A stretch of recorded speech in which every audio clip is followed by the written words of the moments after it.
I'm Jimmy, and I'd like to tell you a wee story. Once upon a time, somewhere up in the north of Scotland, in a wee valley between the hilltop toons of that place and on place, there lay a wee toon called This Place. One day in this place, which consisted of 5 wee hooses, a wee shop, an even weeer wee pub, and a population of 10, a coo escaped fae a field. The coo got out through the gate that had been left aff the sneck by Sully Mawully. Sully had left the gate open when he left the wee hoose where he lived with his uncle Yon Mahidaf, the local policeman, and crossed the field to get to the wee shop for his messages. Sully was always forgetting things, and his uncle Yon wasn't much help, because he spent most of his time yawning or sleeping or looking like he was gaunty. Sully even forgot how to put on his kilt, and he usually went out wearing it back to front, with spurring hanging down the back, bouncing off his bum. Folk in this place were used to seeing Sully wearing his kilt the wrong way round, but it was only a problem when he went to the wee shop. Every day he went to Moan McGrawn the grocer's to buy mince and tatties, and every day he had the same problem paying for them. You see, when he put his hand down to take some money out his spurring, it wasn't there.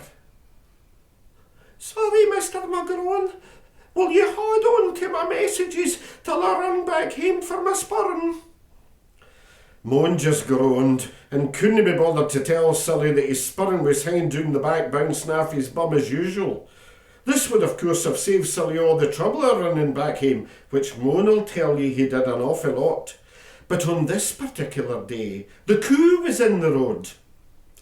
Now Sully wasn't feared of coos, but there was only the one coo in this place, and having the hale field of grass all to itself, it had become quite a big fat coo.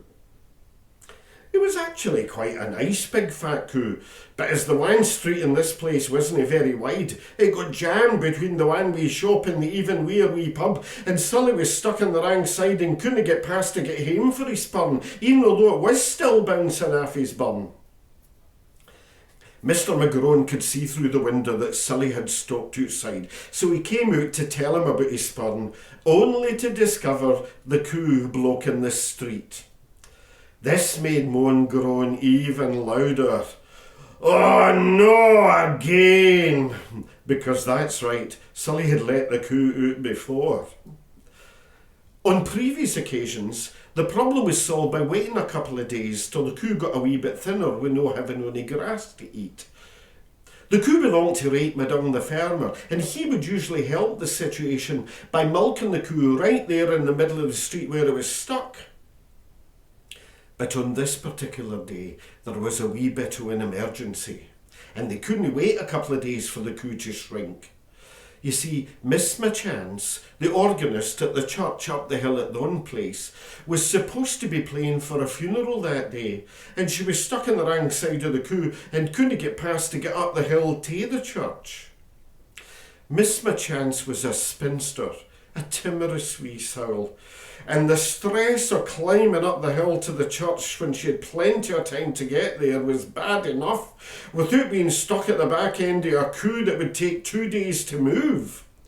Realising that she was probably going to be late for her funeral, even although it wasn't her own, she started to greet. So we missed my chance greeting her out at the back of the coo, and Sully at the front shouting that he was sorry for leaving the gate open again, and Moan groaning with frustration at Sully being so stupid about his spurn in the first place. There was quite a racket going on. When the racket started, Minnie McGrawn, Moan's mother, was up the stairs of the wee flat above the wee shop where they lived. She stopped what she was doing and ran to the window to see what all the noise was about. She opened the window and hung out to get a better look, and there at the back of the coo she could see that Miss Machance was in an awful state. Grin my teeth out was the landlord at the Even Weir Wee pub. He came out and started roaring and laughing when he saw the stuck coo. Well, this only added to the racket, and broke Grin's wife take my teeth out today to hang out her upstairs window. When she saw the state that Miss Machance was in, she shouted at Grin, "Just stop laughing and go and get right Madame the Farmer to come and see to his coo." By this time, Sully was greeting and all with Moan shouting at him, so Minnie came down the stair to see what she could do. Take my teeth out came out to gie Miss Machance a wee cuddle and to shout again at Grin to go for the farmer, but he couldn't do anything for laughing. So now we had Miss Machance and Grin and Take my teeth out at one end of the coo, and Sully and Moan and Minnie at the other. Just about this time, Dane Mahedan the postie was coming back for a delivery, and he was desperate to get into the pub for a wee dram because he had just had a terrible experience. Before I tell you what had happened, I need to point out that everybody in this place wears the kilt. Now that I've explained that, you'll understand how serious the situation was when I tell you that Dane had just been bitten by a great big Alsatian dog while he was bending down to bit a big pile of posts through a letterbox.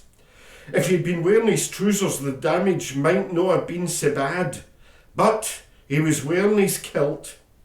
He was bending down, his bum was bare, and the dog took a right big bite at his left bum cheek. Dane was desperate for a wee dram to take the pain away, but with everything that was going on in the street outside the pub, nobody was inside serving. Now, although nobody was inside serving, the pub wasn't empty. Sat at the bar was Scud Majaw. Scud always seemed to be sat at the bar, and to be honest, everybody kent that he didn't live in only the 5 wee hooses in this place, and nobody kent if he came from that place or lone place, and hell mend anybody that asked him where he came from, because true to his name, he usually answered them with a scud in the jaw. Dane quite forgot no to bother Scud, so when he started to complain about the bite on his bum and how desperate he was for a wee dram to take the pain away and how big the dog was and he still had a lot of layers to deliver, and how was he supposed to deliver the layers if we couldn't get past the big fat coo that was stuck between the wee shop and the even wee pub? Scud glowered at him and said, "See you're Dane Mahedan."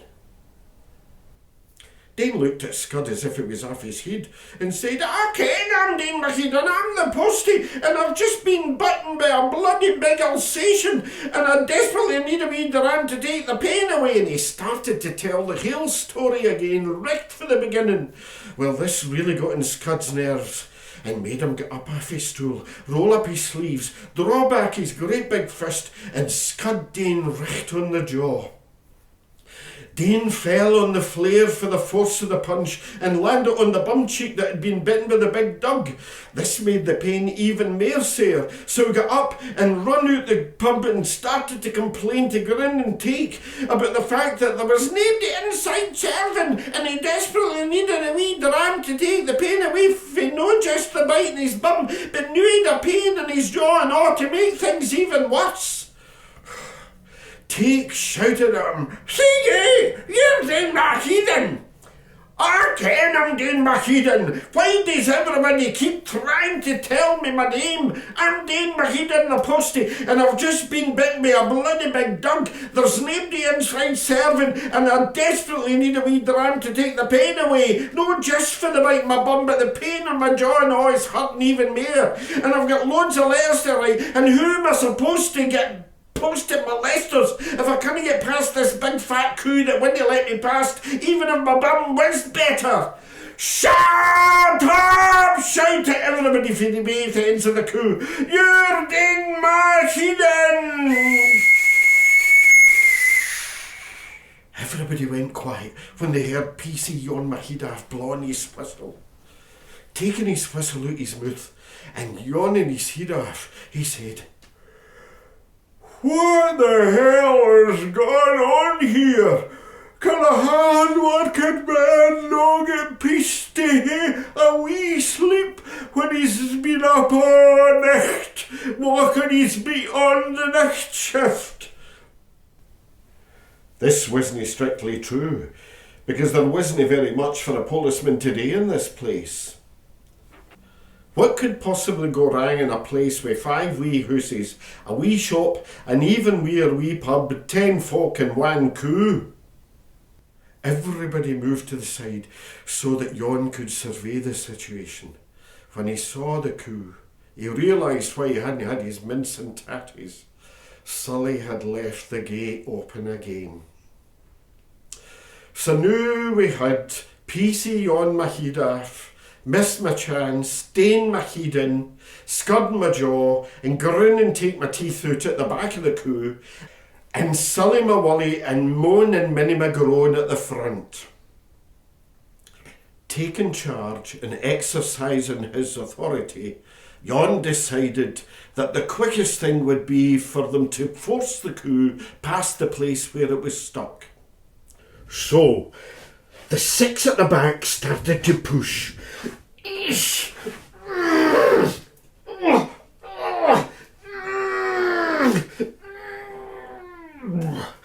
While the 3 at the front grabbed the coo by the horns and started to poo.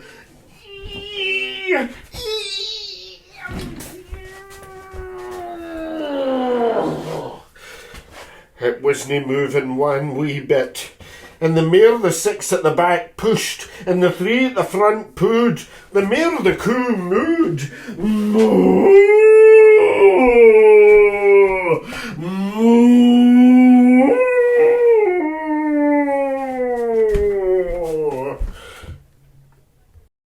Rake Madung the farmer was already up the hill at the church with his wheelbarrow and shovel.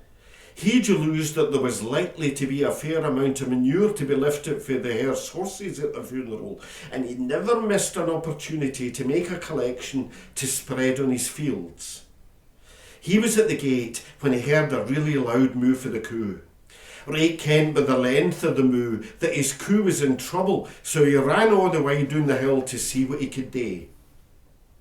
When everybody explained the problem with Miss Machance needing to get past to get up the hill to the church for the funeral, he realised that the usual solution wouldn't work. He couldn't even try milking the coo, because he usually did that through the coo's back legs, and here was he stuck at the front and couldn't reach. Then he had a brainwave. Rake asked Mon if he had any bottles of iron brew in his wee shop, which of course he did. So he told Mon to bring every bottle he had, and then Rake gave them all a great big shuggle and started pouring the fizz and ginger into the coo's mouth. When he'd gied the coo about 24 bottles, he grabbed the coo by its mouth and held it shut tight, and then shouted, "Timber!" The 6 at the back all looked up, expecting to see a tree coming down or somebody tossing a caber. Then they heard a terrific rumble that sounded like thunder, but there wasn't a cloud in the sky. So they all looked at one another, and then, just as they realised that the noise was coming for the coo, they all turned their faces to the coo's bum, just to be in time to be on the receiving end of the loudest fart that this place had ever heard.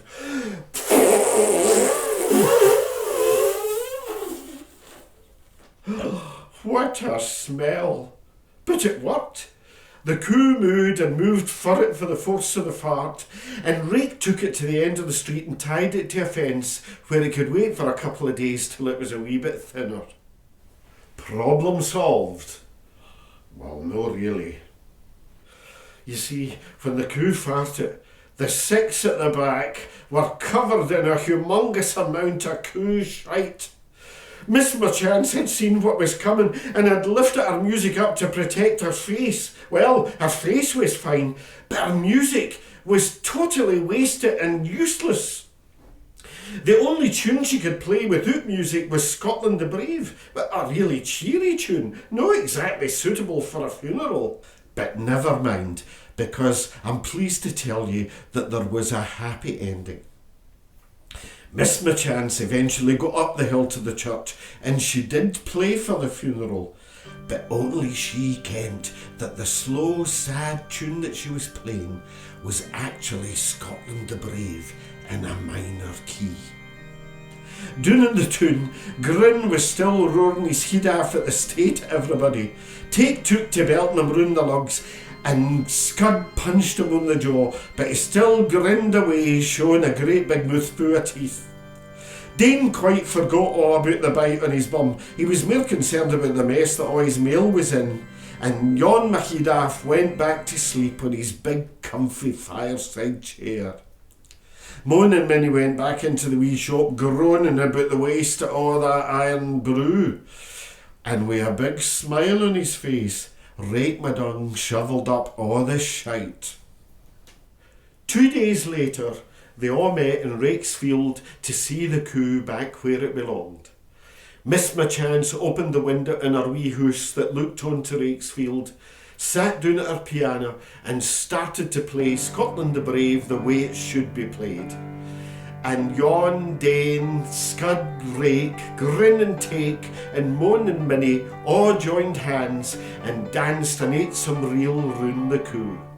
Oh, and Sully, well, he was still standing in the middle of his living room, turning round again and again like a dog chasing its tail, scratching his head and saying, "I'm damned if I ken where I put my spurring." The end.